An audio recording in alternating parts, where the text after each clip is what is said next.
Bonjour et bienvenue au lab numéro 2 de notre formation Huawei Datacom. Voilà. Au lab numéro 1, on a un peu vu les prérequis, c'est-à-dire on a vu comment ENSP fonctionnait. On a vu, on a étudié toute l'interface de ENSP. On a aussi vu comment Wireshark fonctionnait. Bon, si vous n'avez pas eu à regarder le lab 1, je vous conseille de regarder ce lab avant de venir suivre le lab numéro 2. Voilà. Au niveau du lab numéro 2, on va réaliser un petit projet, un projet très simple. Car rappelez-vous que nous allons travailler sur des labs. Quand il parle des labs, c'est des cas pratiques. Nous allons travailler sur des cas pratiques en fonction de comment est-ce qu'on avance avec le cours. Voilà. D'après ce que nous avons eu à voir avec le cours, nous sommes déjà capables de réaliser ce lab. Voilà. Bon, pour commencer, je n'ai plus rien à expliquer sur cette interface. Je vais juste créer une new topo. Voilà. Et c'est ici, on va dessiner l'architecture ensemble. Voilà. Bon, pour dessiner l'architecture, j'ai déjà eu à expliquer comment on faisait cela au lab numéro 1. Bon, je vais pas trop perdre le temps pour vous montrer comment est-ce qu'on dépose un outil sur l'interface de travail et tout cela. Voilà. Là, voici le lab, c'est quoi? On va essayer de faire communiquer deux machines qui se trouvent dans différents réseaux à travers un routeur. Si vous vous rappelez du lab précédent, dans le lab précédent, nous avons fait communiquer deux PC. C'est-à-dire, on avait deux PC qui étaient directement connectés. C'est-à-dire, on a déposé deux PC comme ceci et on a connecté avec un câble Ethernet. On les a fait communiquer, on a configuré les adresses IP et autres.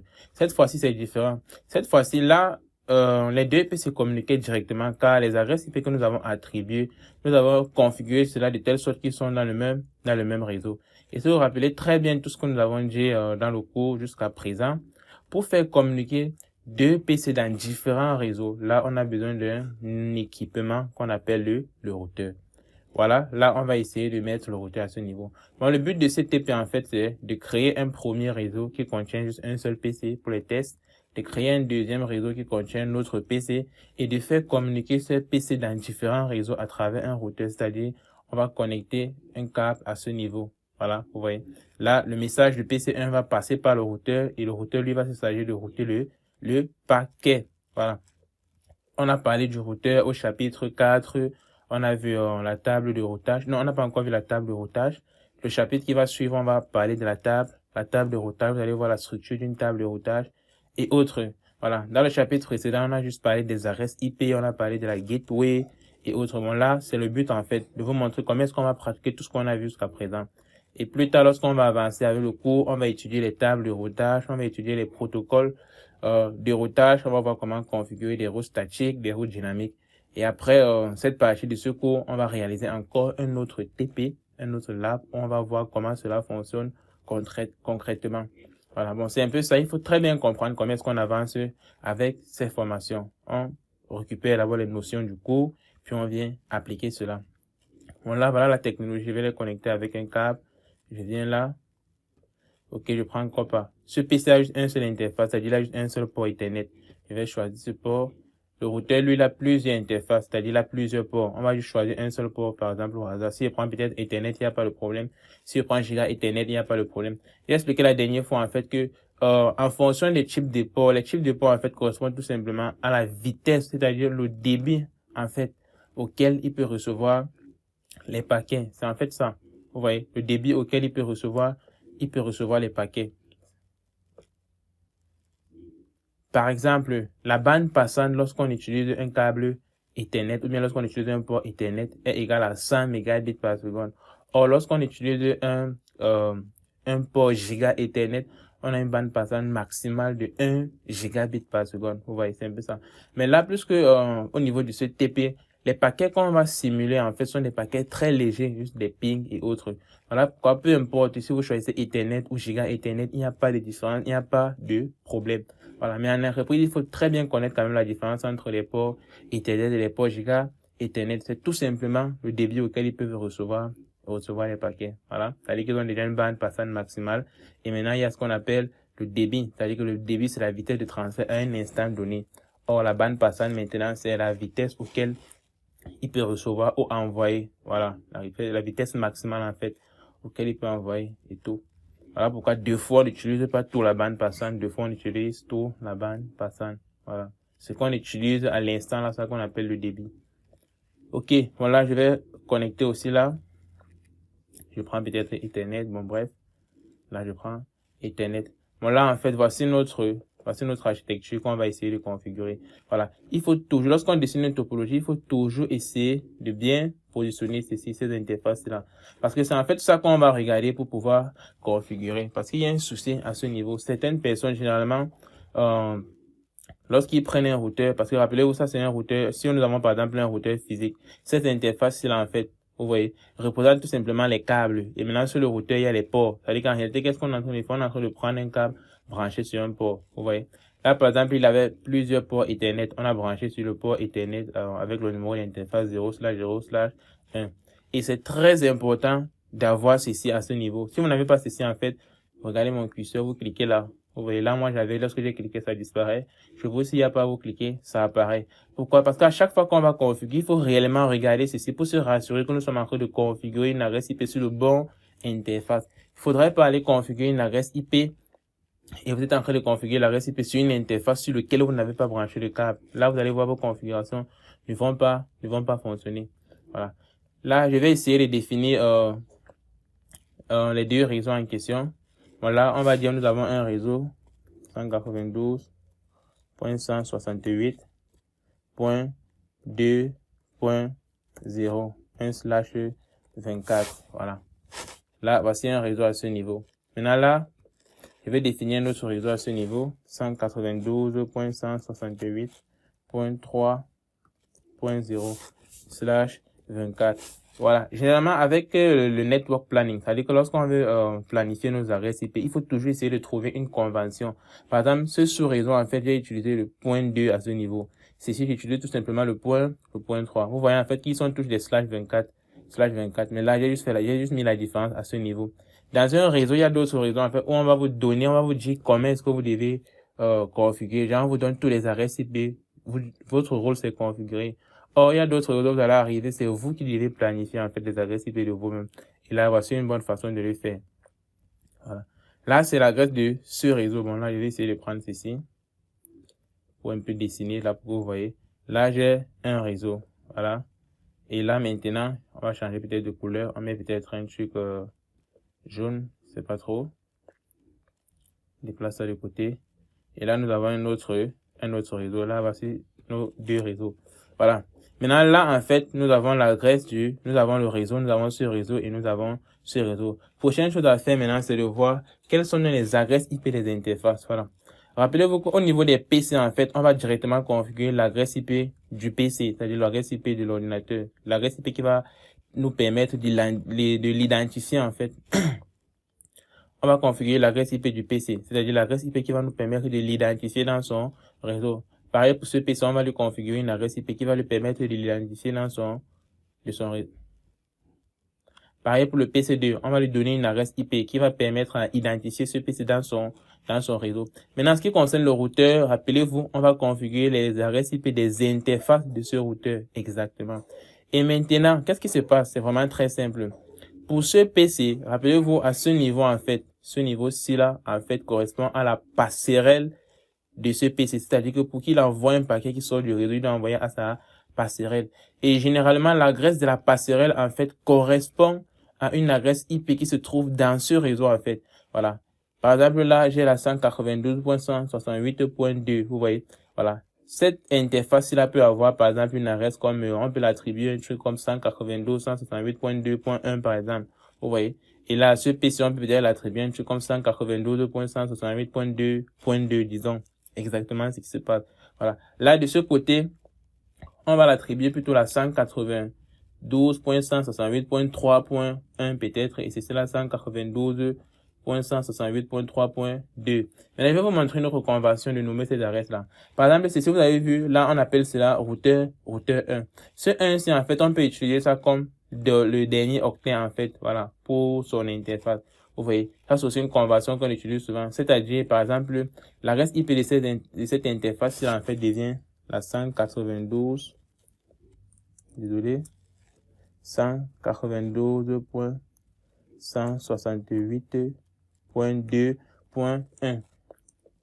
Vous pouvez donner n'importe quelle adresse là. Rappelez-vous en fait que ici là, ça représente l'adresse IP qu'on peut attribuer. Je peux attribuer le point 1 à quelqu'un. Mais comme je dis par convention, ici là, je peux mettre point 17, puisqu'on n'a pas donné d'adresse IP, là, c'est moi qui définis en fait. Vous voyez, là, je vous explique comment ils sont en train de le faire, car on ne sait jamais.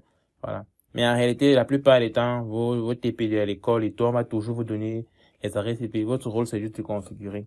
Voilà.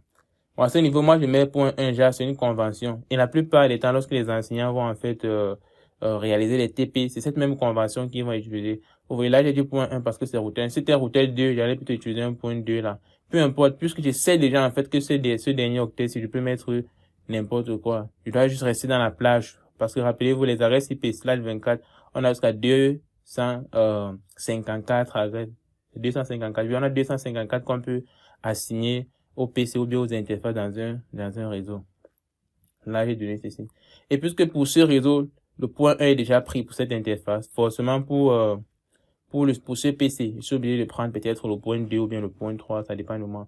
Donc là, je vais dire 192.168.2.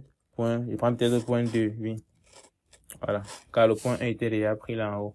Voilà, c'est l'adresse que je vais donner à ce PC. Maintenant, je vais vous montrer aussi un autre truc. Voilà. Généralement, il y a une convention. Par exemple, de ce côté, vous pouvez imaginer quelle est l'adresse qu'on va donner à cette interface. 192.168.3.1. Voilà. Généralement, pour ne pas trop écrire à ce niveau, on peut seulement mettre point 1. Voilà. Quelqu'un qui connaît le réseau, lorsqu'il va voir ceci, il va directement comprendre que l'adresse est la 192.168.3 et point 1. Voilà. Pour éviter le gros écrit. Voilà pourquoi généralement on indique ceci en fait. Vous voyez, on indique ceci là, l'adresse du réseau directement. Comme ça, à partir d'ici là, on peut facilement voir quelles sont les adresses qu'on va donc attribuer aux interfaces et aux PC. Par exemple, celui-ci, en fait, je vais lui donner le point 2. Vous voyez, peut simplement mettre là, point 2. Vous voyez, là, c'est pour dire en fait que je vais remplacer le troisième octet. Voilà. Mon prochaine chose à faire, c'est démarrer. Là, je sélectionne tout, j'appuie sur Start. Je fais un clic droit, j'appuie sur Start. Voilà. Ou bien vous sélectionnez, vous venez appuyer sur ce bouton vert. On a déjà eu à expliquer cela. Voilà. Comme je disais dernièrement, si vous avez un PC qui est un peu lent, par exemple, si vous avez une RAM de 4 Go, je vous conseille en fait d'allumer chaque équipement à part. C'est-à-dire, vous allumez d'abord le routeur, il démarre complètement, puis vous allumez le PC et ainsi de suite. Voilà. Pour éviter que ça prenne trop de temps. Donc là, je vais cliquer dessus. Vous voyez. Voilà. Là, il a démarré. Voilà.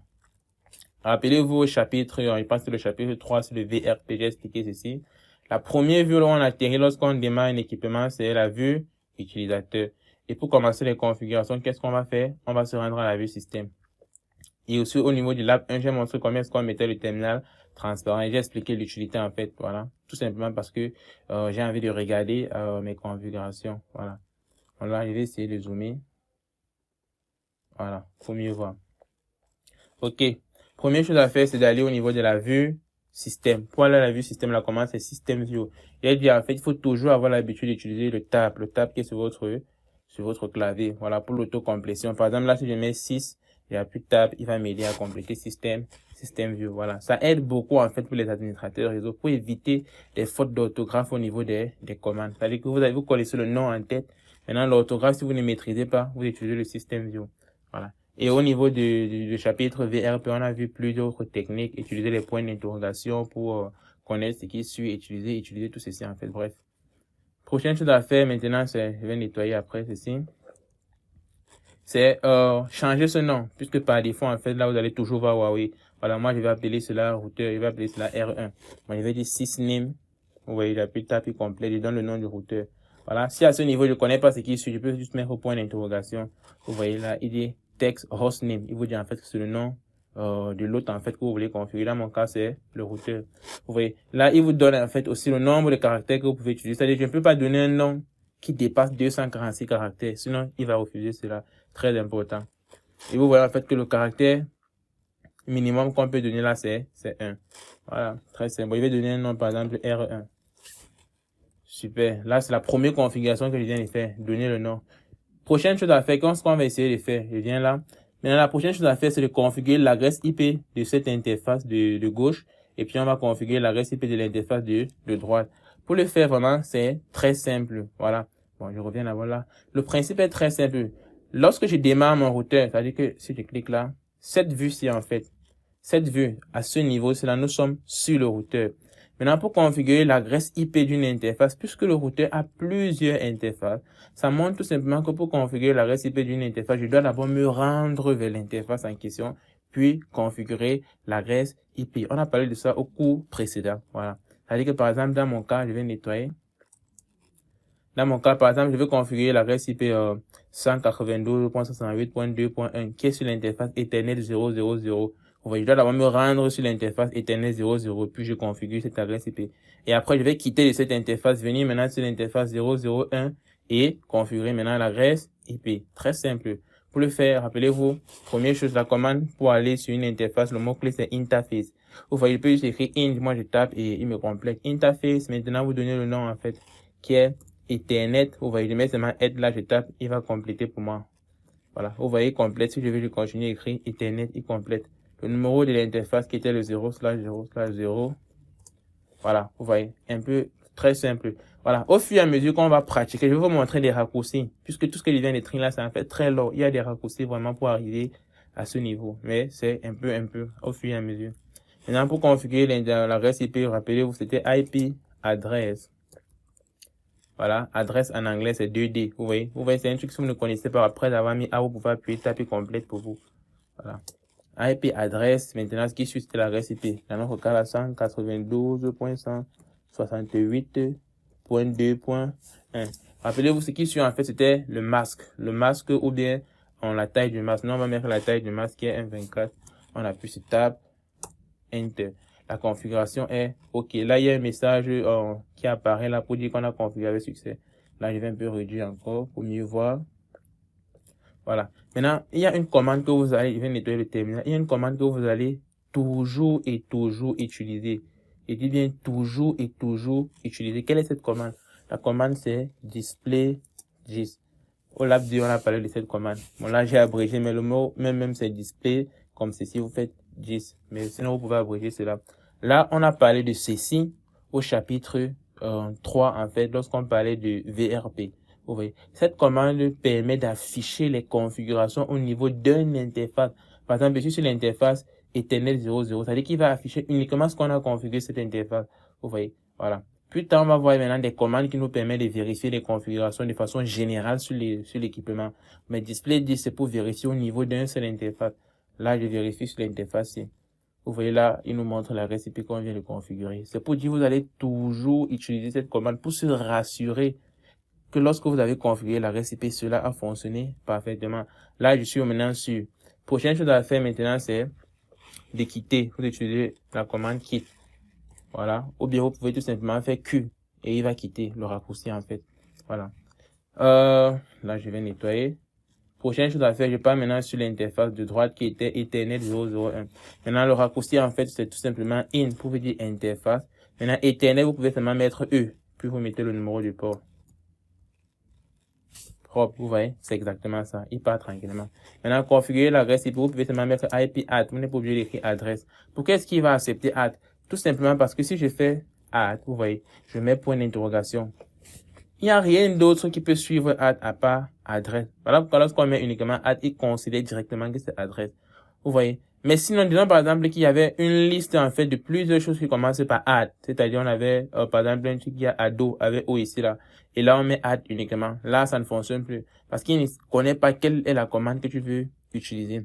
Voilà. Deux fois il peut fonctionner dans le cas où par exemple tu as écrit add et cela précède IP. Maintenant, dans sa tête, lui, il va réfléchir que, OK, si je mets add et ça précède IP, forcément, c'est adresse. Voilà, vous voyez. Ça, c'est dans le cas où parfois, on a plusieurs options. C'est-à-dire qu'après ADD, il y a d'autres choses qu'on peut taper. Mais tout simplement, puisqu'il connaît déjà qu'après IP, la seule chose qu'il peut suivre, en fait, c'est add, pour dire adresse, vous voyez. Là, il valide directement. Voilà. Mais dans notre cas, c'est un peu ça.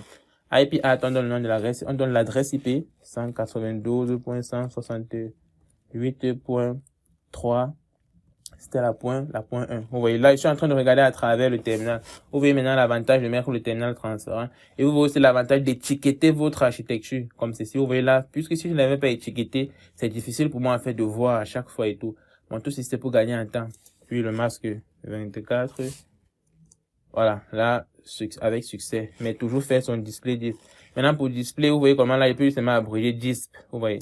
Maintenant, pour disk, voilà, à chaque fois que vous avez ces messages, lorsque vous êtes en train de configurer, par exemple, là, vous voyez, je n'ai même pas terminé de configurer, mais il y a un message qui est arrivé. Comment faire pour continuer d'où je me suis arrêté? Vous appuyez tout simplement sur la touche Tab de votre clavier. Vous voyez là, il revient exactement où je me suis arrêté. Là, je continue display, disk. Pour disk, je peux seulement mettre TH en fait. Il va reconnaître que c'est disk.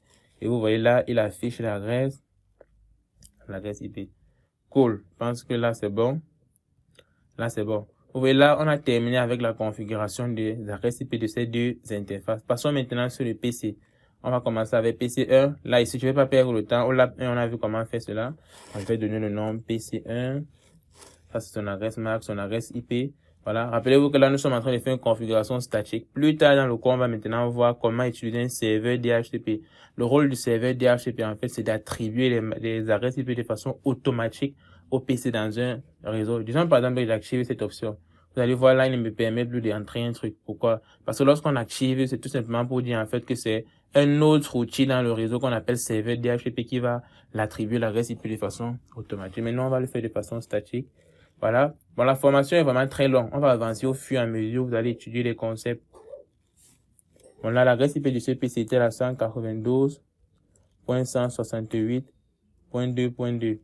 Puis là, en bas, on précise l'adresse masque, le masque. Voilà. On connaît déjà pourquoi on précise. Tout simplement parce que ici, on n'a pas la possibilité de mettre /24, vous voyez. Bon, là, on met le masque, en fait. Comme ça, à partir de ceci, lui, il va pouvoir différencier la partie réseau de l'adresse IP qu'on a entrée là. 0.08 pour /24. Voilà, maintenant il y a une dernière chose qu'il faut configurer, très important. Rappelez-vous l'app numéro 1 lorsqu'on a fait communiquer deux PC. Ce champ, si on n'avait pas rempli cela, c'est-à-dire on n'a pas configuré de gateway.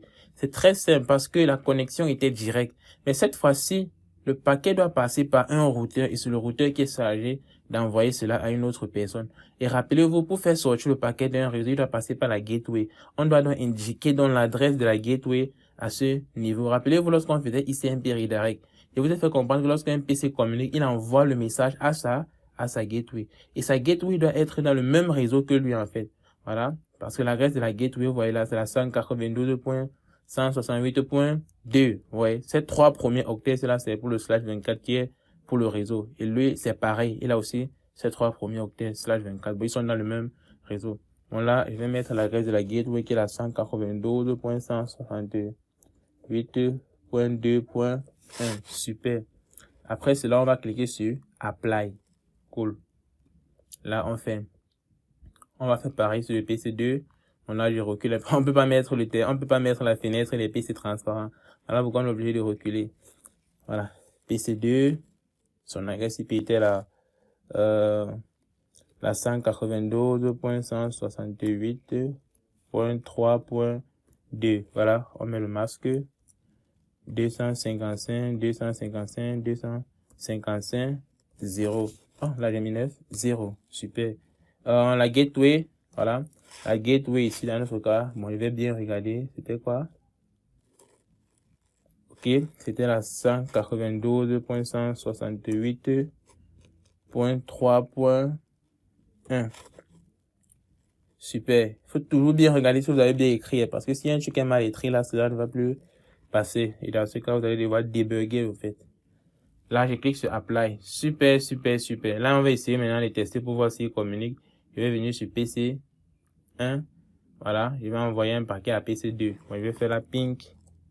La reste du PC2 qui est là. 192.168.3.2. Vous voyez là, on a Destination Unreachable. Ça veut dire en fait qu'il y a un problème quelque part. Voilà, on va débugger cela ensemble. On voit en fait qu'on peut avoir des problèmes en fait lors de la configuration. Et pour débugger cela en fait, c'est tout simplement de vérifier les adresses IP. Ça montre déjà que les adresses IP en fait, les choses ne sont pas bien configurées. Vous voyez là, puisque ce réseau c'est la 192.168.3.2 pour ce PC. Vérifions déjà si c'est l'adresse qu'on a donnée au PC. 192.168.3.2. Le masque, ok, on a bien donné le masque. Maintenant, la reste de l'interface, la 192.168.3.2. 3.1. En fait, je voulais dire l'adresse de gateway. J'ai vérifié. Tout est bon de ce côté. On a apply. OK. On quitte.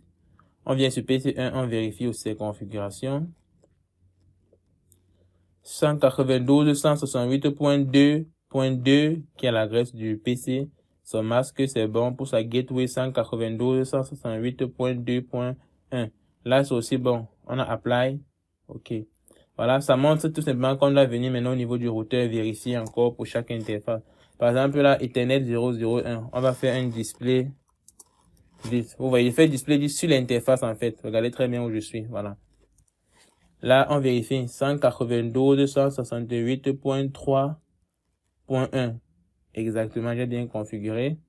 Maintenant, on va faire un kit et on se rend maintenant sur l'interface de gauche qui est Ethernet 0/0/0 et on fait un display 10. Là, on a ça. Voilà, je viens de voir l'erreur. Voilà, vous voyez. Là, on a la 192.168.1.2. Or, l'adresse IP, c'est plutôt la 192.168.2.1. J'ai inversé. Voilà, c'est très bien comme on a eu cette erreur. Maintenant, vous allez voir comment est-ce qu'on corrige cela. Voilà, lors du chapitre 2, on a vu la commande undo. Attendez d'abord, display 10. Undo, en fait, qui était utilisé pour annuler une commande. C'est-à-dire que si je vais annuler cette commande-ci là, cette configuration, qu'est-ce que je vais faire? Je vais venir à ce niveau, je vais dire undo, espace, je retape cette même commande exactement comme cela. C'était IP adresse 192.168.1.2 espace le masque. Exact, super. Là, si on refait le display, je vais d'abord nettoyer le terminal. Display 10, si on refait display 10, vous allez voir, vous voyez, il n'y a plus d'adresse IP. On a annulé cette commande. Voilà, maintenant on va donc reconfigurer l'adresse en question. Maintenant, généralement, en fait, il ne faut pas perdre le temps pour les configurations. Vous utilisez votre touche pour naviguer à travers les commandes. On a aussi vu cela. Vous voyez. Là, je reviens tout simplement, là, je rentre, j'efface le undo. Si vous voulez, vous écrivez, vous prenez le temps pour écrire, tant pis. Et à ce niveau, c'était plutôt là, .2.1. Je valide, super, je fais display 10 toujours pour vérifier. C'est là, cool et cool. Là, on peut revenir au niveau du PC, vous allez voir, tout est nickel. On refait le ping. Super, vous voyez les deux communiquent tranquillement. Vous voyez un peu ce qui se passe avec le réseau, quoi. C'est vraiment très intéressant. Au chapitre précédent, j'ai parlé de tout ceci, les pings. Qu'est-ce que j'ai expliqué d'après ça? Rentrez au niveau du chapitre précédent, chapitre 4, et vous allez comprendre tous ces messages. Je vais pas réexpliquer à chaque lab, quoi. Voilà. Bon, rappelez-vous juste que ça sont des echo requests. Ça c'était le round trip time. J'ai expliqué c'était quoi le round trip time. J'ai expliqué cela. Voici les paquets envoyés et tout. Super. Et si on a la communication de ce côté, commande, je fais ping, la 192.168.2.2. Super, il communique parfaitement. Maintenant, on peut utiliser Wireshark pour capturer le paquet. Avec Wireshark, vous allez voir comment lorsque PC1 communique avec PC2, en réalité, il envoie le paquet au routeur, en fait, à cette interface. Et c'est le routeur qui va se charger d'envoyer. Voilà, on va essayer de capturer le paquet à ce niveau. C'est-à-dire que vous voyez ce point vert, je clique dessus. Je fais un clic droit, je clique sur Start Data Capture. Il va ouvrir Wireshark pour nous. Rappelez-vous, en fait, on a vu tout ceci au niveau du lab 1. Bon, là, c'est juste une révision. Voilà, là, je vais partager l'écran. Voilà, là, on va recommencer avec ce PC. On va encore essayer de ping son frère. Voilà, on va ping. Regardez très bien du côté droit. Vous voyez là, il capture tous les paquets qui sont envoyés. Super. Là, on va donc agrandir Wireshark pour mieux étudier. Voilà. Rappelez-vous, regardez très bien, en fait, les différents paquets. Si vous regardez très bien, vous allez voir là, il n'y a pas de paquet ARP. Or, rappelez-vous, les premiers paquets envoyés sont les paquets ARP, où à partir de l'adresse IP du PC, il demande l'adresse MAC de la machine. Mais rappelez-vous, lorsqu'il fait cela, il stocke cela dans une table qu'on appelle la ARP cache. Vous voyez, très important, il stocke cela dans cette table-là. Et maintenant, dans cette table-là, en fait, contient le mapping entre l'adresse IP et l'adresse MAC. Puisqu'on avait déjà, ils ont déjà eu à communiquer. Voilà pourquoi lorsqu'on fait encore des pings, vous allez voir, il n'y a plus de message REP. C'est-à-dire, en fait, la table, le REP cache contient déjà, en fait, les adresses, le REP cache contient déjà, en fait, le mapping. Voilà. C'est-à-dire qu'on va venir au niveau du PC pour que vous voyez cela. On ne va pas juste trop parler. Là, c'est au niveau du PC1, je vais faire RRP espace -A. Vous vous rappelez de cette commande. Voilà. Super. Voilà. Comme je voulais en fait dire, la cache RRP ne garde pas les informations pour toujours. Bon, là, maintenant, le temps, il y a passé, il a vidé la table. C'est-à-dire que là, on va encore essayer de faire un ping. Ping. Vous voyez. Là, lorsqu'on fait un ping, il communique. Vous voyez.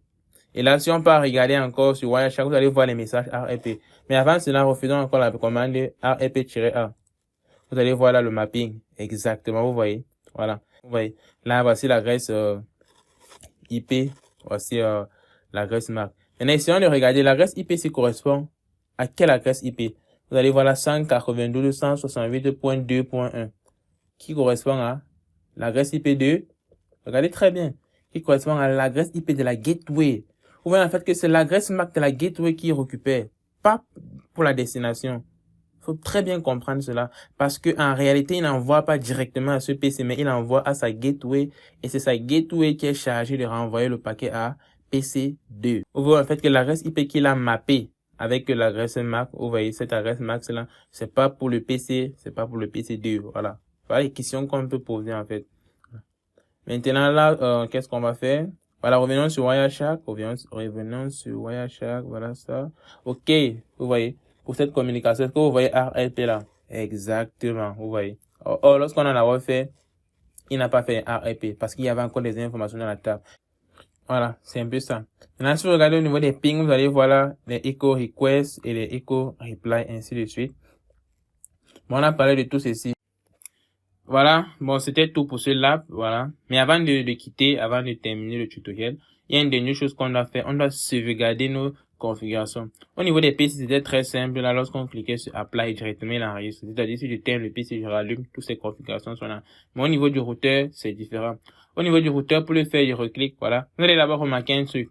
Là, je suis revenu à la vue utilisateur. Voilà, il faut déjà comprendre que lorsqu'on dure, par exemple, sans se rendre sur un équipement, voilà, par défaut, il rentre directement à la vue utilisateur. Maintenant, si je veux continuer mes configurations, je refais mon système view pour revenir d'abord à la vue système, pardon, à la vue système et je continue. Voilà. Là, maintenant, nous, on veut sauvegarder. Et pour sauvegarder, il faut toujours se rendre à la vue utilisateur. C'est ici, en fait, qu'on se place pour sauvegarder. Première chose déjà à noter. Bon, là, je vais agrandir. Ça, c'est la première chose à noter.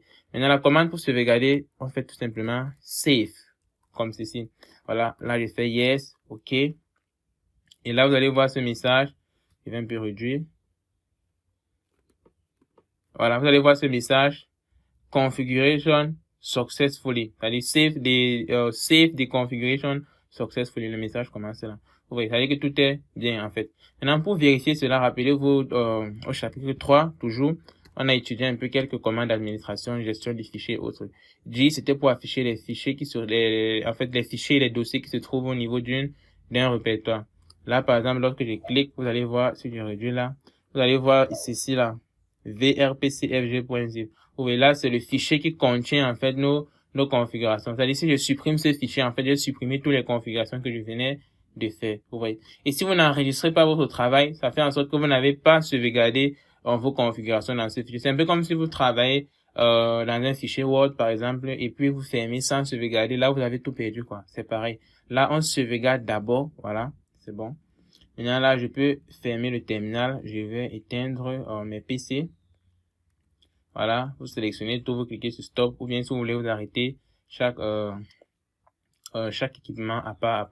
Voilà. Là, maintenant, pour sauvegarder, là, je vous apprends rien. Soit vous faites CTRL S, soit vous venez là, vous cliquez Save As. Et vous donnez un nom, voilà, là vous donnez un nom, vous sauvegardez, voilà, c'est exactement ça. Bon, c'était un peu tout pour cette vidéo, j'espère que vous avez aimé, voilà, n'oubliez pas de laisser un commentaire, donner un retour, très très important, de liker la vidéo surtout, très important aussi. Voilà, dans le prochain tutoriel, en fait, on va terminer avec le chapitre 5, c'est-à-dire on va terminer avec le chapitre 5 où on va parler en fait du routage des paquets, très important. on va parler du routage statique, du routage dynamique, on va parler du protocole OSPF. Voilà. Et après cela, maintenant, nous allons voir un autre lab où maintenant on va réaliser en fait ce même lab. Jusque cette fois-ci, on va essayer de mettre par exemple 3 routeurs à ce niveau. Voilà. Pour essayer de voir comment est-ce qu'on peut configurer un route statique, c'est-à-dire par où est-ce que le paquet doit passer pour arriver à destination. Ce lab, c'est très simple parce que le paquet, lui, quitte directement du PC pour le routeur vers la destination. Il y a juste une seule route. Or, si je mets un autre routeur, si j'ajoute encore 2 routeurs là, il y a plusieurs routes pour arriver à destination. Voilà. Le routage statique, maintenant, nous permet de configurer la route que le paquet doit prendre de façon statique, nous-mêmes manuellement.